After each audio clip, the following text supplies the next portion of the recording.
जय श्री गणेश दोस्तों। हमारी आज की कहानी का नाम है खर्चा। कहानी अच्छी लगे तो प्लीज चैनल को सब्सक्राइब कर लीजिएगा। अब शुरू करते हैं कहानी। और सुना, क्या हालचाल है काजल? तू तो आती नहीं आजकल। मैंने सोचा मैं ही जाकर मिलाऊं। काजल की मासी की बेटी जो दूसरे मोहल्ले में रहती थी, आज उससे मिलने आई थी। हाल चाल तो क्या बताऊं दीदी, आपसे कुछ छुपा है क्या? हमारे घर के तो बहुत ही बुरे हाल हैं। एक जना कमाने वाला, 70 खाने वाले। कह भी तो नहीं सकते, वरना लोग कहेंगे बाप के मरते ही माँ और छोटे भाई का परिवार बोझ बन गया। बड़े होने के नाते चाहे रोकर करे या हंसकर, करना हमें ही है। काजल मुंह बनाते हुए बोली। अंदर बैठी उसकी सास वे देवरानी रीना का अपने लिए ऐसी बातें सुनकर मुंह उतर गया। रोज का ही था यह सब, कोई कब तक बर्दाश्त करे। कांता जी के 2 बेटा बहू और एक बेटी, जो समय रहते ही उसकी शादी उसके पिता ने कर दी थी। बड़े बेटे सम्राट की शादी तक अच्छा खासा काम धंधा था कांता जी के पति का। एक दिन अचानक हार्ट अटैक आया और लगभग 6 महीने तक मौत से लड़ते हुए वह हार गए। बड़ी बहू काजल शुरू से ही स्वभाव की तेज थी, लेकिन अपने ससुर का थोड़ा बहुत लिहाज करती। लेकिन उनके जाते ही एकदम मुंह फट हो गई थी। छोटा बेटा विक्रांत एक कंपनी में काम करता था। उसकी आमदनी कम थी। उसकी पत्नी रीना बहुत ही सरल स्वभाव की थी। घर का सारा कामकाज उसी ने संभाला हुआ था। शुरू शुरू में उसकी सास ने कहा, अपनी जिठानी को भी काम करने दिया करो, तुम ही अकेले क्यों सारा दिन लगी रहती हो? यह सुन रीना हंसते हुए कहती, माँ जी, काम ही कितना है, मैं कर लूंगी। अच्छा लगता है क्या छोटों के सामने बड़े काम करे? उसके सीधे स्वभाव का काजल हमेशा फायदा उठाती। देखकर कांता जी को बहुत दुख होता था। लॉकडाउन में विक्रांत की कंपनी बंद हो गई। कुछ दिन तो बड़े बेटा बहू कुछ नहीं बोले, फिर बात बात पर उन्होंने ताने देना शुरू कर दिया। विक्रांत कई बार कह चुका था, भैया मैं काम देख रहा हूँ, वैसे भी हर महीने घर खर्च के लिए तो देता ही हूँ। यह सुनकर काजल बोली, 10-12 हजार देकर आप कोई एहसान नहीं करते देवर जी। होता क्या है इनमें, माँ जी की दवाइयाँ और तुम 3 जनों का खर्च। यह तो तुम अपने भैया का एहसान मानो, जो वह चुपचाप तुम सबकी गाड़ी खींच रहे हैं, वरना इस समय तो तुम सड़क पर आ जाते और लोगों की तरह। बहू इतना भी मत बोलो, सम्राट जो इतने बड़े शोरूम का मालिक बना बैठा है, वह तेरे ससुर का ही तो है और उसमें सबका साझा है। माँ जी, इस बात को तो आप रहने ही दो। पिताजी की बीमारी के समय आपको पता है ना कितना खर्चा हुआ, और सारा काम धंधा कैसे खत्म हो गया था। अगर यह ना संभालते तो शोरूम पर तो ताला ही लग जाता ना। वैसे भी पिताजी ने यह दुकान इनके नाम की हुई है, उसके बारे में तो आप बात ना करें। इनकी दिन रात की मेहनत से ही वह दुकान से शोरूम बना है। तू देख रहा है तेरे सामने कितनी जुबान चला रही है। कांता जी सम्राट से बोली तो सम्राट ने कहा, इसमें गलत क्या कह रही है काजल, सही बोल रही है। माँ, मैं तुम लोगों के बीच में कुछ बोलना नहीं चाहता, बस मेरा इतना कहना है, विक्रांत जल्दी से जल्दी कोई काम धंधा देखे। कहकर सम्राट वहां से चला गया। कांता जी को अपने बेटे से ऐसे जवाब की कतई उम्मीद ना थी। उसे रीना के लिए भी बहुत दुख होता था कि सारा दिन नौकर की तरह घर में काम करती है और उसके बाद भी उसे इतना सुनने को मिलता है।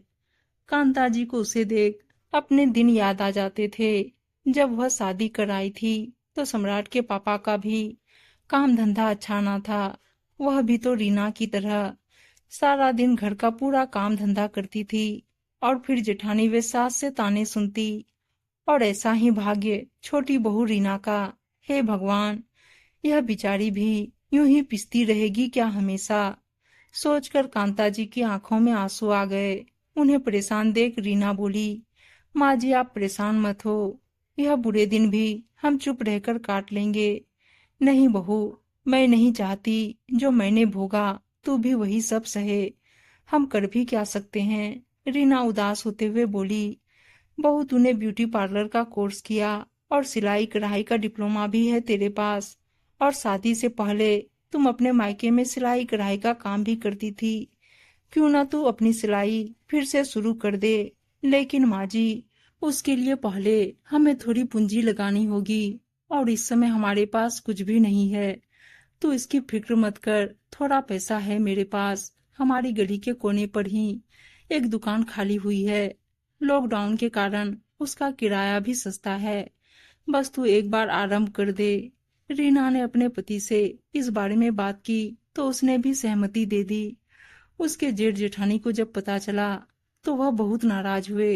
रीना का जेठ नाराज होते हुए बोला, क्या अच्छा लगेगा घर की बहू बाहर दुकान पर ऐसे बैठे, लोग क्या कहेंगे। हमारे घर की इज्जत तो मिट्टी में मिल जाएगी।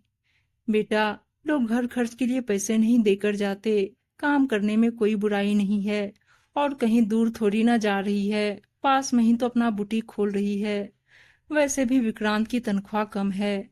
अगर रीना उसको सहयोग देना चाहती है तो इसमें बुराई ही क्या है। और माँ जी, यह अपनी दुकान पर रहेगी तो घर का काम कैसे चलेगा। मैं तो नहीं करूंगी सारा काम अकेले। दीदी, आप काम की चिंता ना करें, मैं सारा काम करके जाया करूंगी।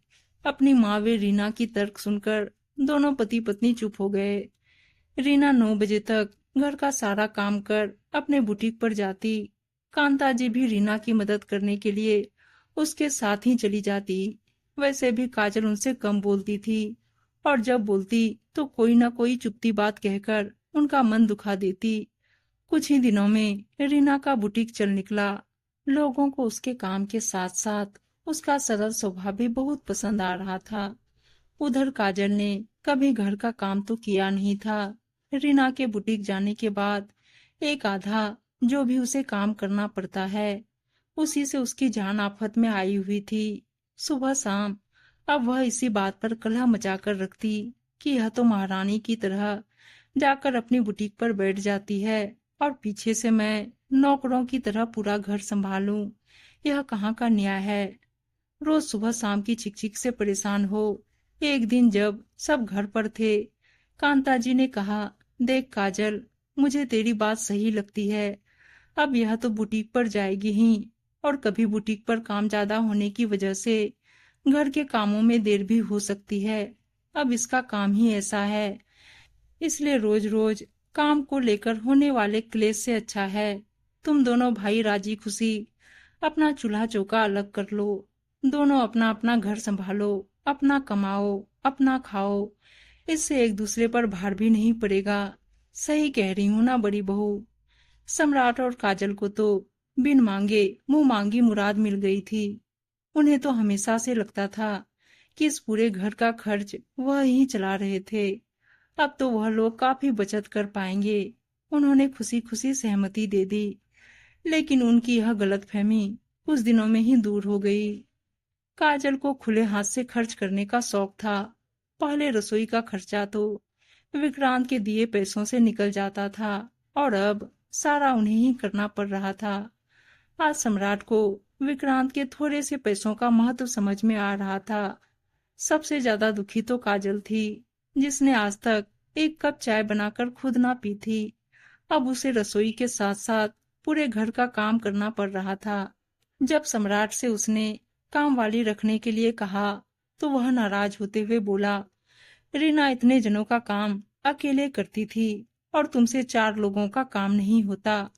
यह तुम्हारे ही बोए बबूल के पेड़ हैं, अब भुगतो। तुमने अपना नुकसान तो करवाया ही, साथ साथ मेरा भी।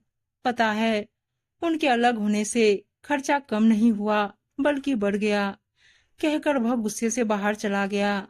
उधर रीना घर व बुटीक की जिम्मेदारी बखूबी संभाल रही थी। उसके रात दिन की मेहनत से उसके घर की आर्थिक स्थिति पहले से बहुत बेहतर हो गई थी। विक्रांत भी घर के कामों में उसे पूरा सहयोग देता। कांता जी तो उसे आशीर्वाद देते ना थकती।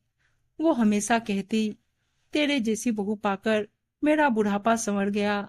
माँ जी, यह सब आपके सहयोग से ही संभव हो पाया है, वरना मैं तो इतना बड़ा कदम कभी ना उठा पाती। आप मेरी दूसरी माँ हो, जिसने मेरे लिए इतना कुछ सोचा। बस आपका आशीर्वाद हम पर सदा यूं ही बना रहे। मेरे लिए यह सबसे बड़ी पूंजी है। बस बहू, अपना यह सरल स्वभाव कभी ना छोड़ना। भगवान तुझे यूं ही तरक्की दे, कह कांता जी ने रीना के सिर पर आशीर्वाद स्वरूपी हाथ रख दिया। उम्मीद है दोस्तों कहानी अच्छी लगी होगी, और अच्छी अच्छी कहानियां सुनने के लिए चैनल को सब्सक्राइब और वीडियो को लाइक शेयर जरूर कर दीजिएगा। धन्यवाद दोस्तों।